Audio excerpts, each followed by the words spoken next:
Hey, good morning, everybody. Happy Wednesday. Kip here. Happy Reformer. Good to be back with you. We've been gone for a few days, I think Friday, and then obviously we don't really do a lot on this channel on Saturdays and Sundays. Then Monday, Tuesday, we're traveling back home to my parents, my sister and her son, my daughter and son in law. We were kind of having some holiday together this past weekend. And so I always think I'm going to do these when I'm on the road or when I'm doing stuff, but I rarely do because at the end of the day, as much as I enjoy doing these, they're just not, they're secondary to family and life and things that are going on. And so I always think, man, I'm going to get something done. I'll do it. It'll be fun. Maybe I'll include some other people, and that would be fun. But at the end of the day, we just get caught up into doing family life time together, and I just never get around to messing with it. So is what it is. Hope you guys have had a good last few days. uh, but today is Wednesday, and it is Thanksgiving Eve. Tomorrow, of course, Thanksgiving, when I know many of you are going to be celebrating together with family. Maybe if you're not close to family, maybe friends, like a Friendsgiving type thing, something where we're gathering around, we're going to share a meal, and we're just going to enjoy. Maybe we're going to watch some football. Maybe we're going to play some board games. Depending on your climate, you're going to be outside doing some games or whatever. Whatever the case may be, it's a time where most now, even retail places are closed. Shopping is done. I mean, I'm sure we'll still have our phones out, knowing us, but we're going, like, things have kind of shut down and we're kind of forced to just be in the moment and enjoy family and friends. And I think that's an important thing. And I think it's something that we have lost hold of, specifically in our Western society in general. And part of that is we live in such a fast-paced society, and everything is go go go go go, and push push push and work and play, and everything is at just, metal to the pedal to the metal, whatever it is. Um, and we don't know how to just slow down and be in the moment and engage in genuine fellowship and relationship and family time. When I was growing up, I mean, supper. We had supper every evening at the table. I mean, there's no such thing as eating in the dining room or in the living room watching TV, or people just kind of coming and going. Like, supper time. And I understand that there are things that change, people work schedules and things like that. I understand that life has changed, but there are some things that still are beneficial to help promote that type of thing. And I think we so often we miss that in our society. And because of that, one of the products of missing that and just constantly on the go is we have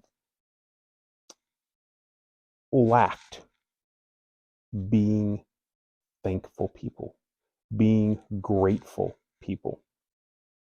And listen, I understand that every one of us are in different situations. My situation is different than your situation. And your situation is different than your neighbor's situation. And for some of us, life is going pretty well right now from all the just things that we gauge life on, you know, economics, friendships, relationships, marriage, et cetera, job. Some of us, those things are struggle points. Relationships may be not going well, marriage may be in shambles, we may be at a job that's not paying us what we're worth and we can't live off of it. I mean, there may be all sorts of things. I understand there's a wide range of people. But what I do know is that if you're watching this on social media, probably on your $1,000 phone, like I'm recording it on, we have stuff to be thankful for. Not saying that it's perfect. I'm not saying that it's easy. I'm not saying that everything is just hunky dory, as my mom used to say. But I'm saying we all have something to be thankful for. Most of us are going to eat today and eat a nice meal tomorrow. Most of us don't go without our morning coffee.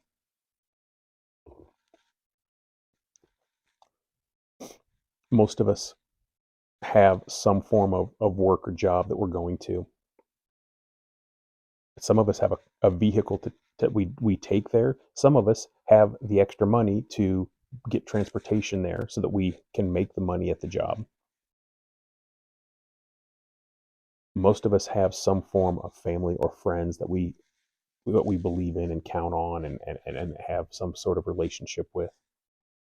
There are so many things for us to be grateful for, to be thankful for, to be appreciative for. And I think, see, the thing is, I think gratefulness breeds happiness more than things breed happiness. Just acquiring more things isn't going to make us happy. Well, maybe in the short term, we're going to enjoy it, but in the long term, those are still just things. But being grateful, being thankful, it opens our eyes to see the world in a different way. And we become less attached to all the things, and those things are held loosely in our hand. Doesn't mean that we don't want them or enjoy them or like them or even desire them, but they're held loosely because thankfulness and gratefulness produces in us this overall sense that there are so many things that are better than just the things. Like, how many Bibles I have, or how many bottles of whiskey I have, or how many hats I own. But that I have a pair of shoes that are warm, a pair of gloves for when it's winter. I've got a sweater to keep me warm. I mean, whatever. I don't have to have a sweater in every color, but I've got one to keep me warm, whatever the case may be. Practicing gratefulness. And I want to read you just a passage of scripture out of St. Paul's writing to the church at Colossus. It's Colossians chapter 3, starting in verse 12. It says, "Put on then as God's chosen ones, holy and beloved, compassionate hearts." It's a good one for this season. Kindness, humility, meekness, and patience. Bearing with one another, forgiving one another, as the Lord has forgiven you. And above all of these, put on love, which binds everything together in perfect harmony.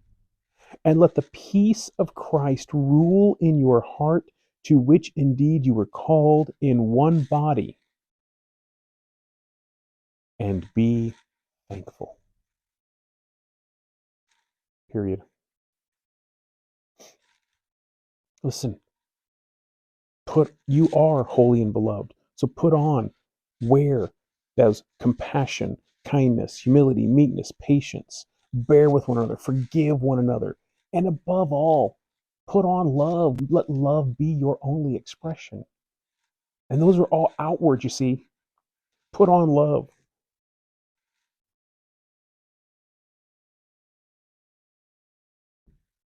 Period. Next sentence, 4 words, 3 words. Period to period, 3 words. And be thankful. I know it's the season. We probably should talk about it more than just this season. Today, if you're out shopping, it could be a zoo out there, right? I mean, crazy.